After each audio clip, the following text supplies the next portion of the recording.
Male seals are heavyweight champions. Some seals, like elephant seals, are giants around 7,500 pounds or 3,000 kilograms. Just see this size comparison. You can guess just by looking at that they are among the biggest mammals on Earth. But females are usually small, around 5 times smaller. Normally, all the males and females live solitary lives in the ocean and gather together only during the breeding season. When it's mating season, the impulse rises, and the males arrive first in the breeding area and fight with each other to make their territory. Just around 10% of the males mark their own territory after a fierce battle, and the remaining 90% weak ones are forced to stay away somewhere around the corner. Then females arrive a few days later and choose the male who they see as the strongest.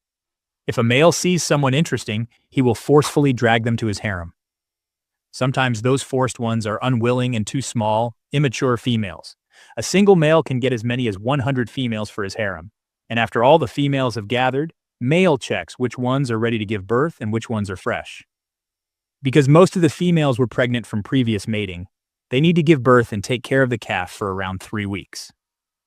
But for the fresh ones, the male engages in mating immediately. Since most of the females are already pregnant, the main mating ritual starts after the calves are around 4 weeks old. That is around February 14th, the Valentine's Day.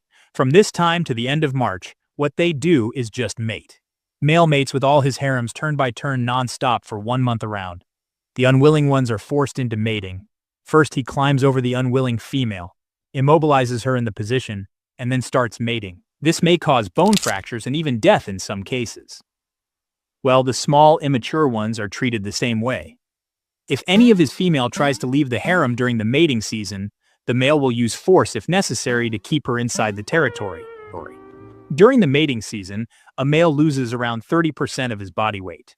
That's over 2,000 pounds. You can imagine the energy and intensity. And for those poor 90% of the guys, life plays it unfair.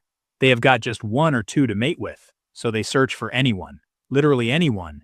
Even males start to mate with other male. Another species of seal, called the Antarctic seal, was documented mating with an emperor penguin, not once, but 4 times. Since the audience males try to copy the behavior of alpha males, researchers believe that seal and penguin mating will increase a lot in the near future too. After a month, females start to set for the ocean. These weak 90% are now the strongest, because, they mostly got 2, or let's say 2.5, and still have a lot of heat and energy left. So they catch the female during their departure and start the last resort mating. The Sigma males don't have much energy left and are weak, so they don't really care. The last resort happens violently. Well, you can guess why. After the last resort finishes with few damages and casualties,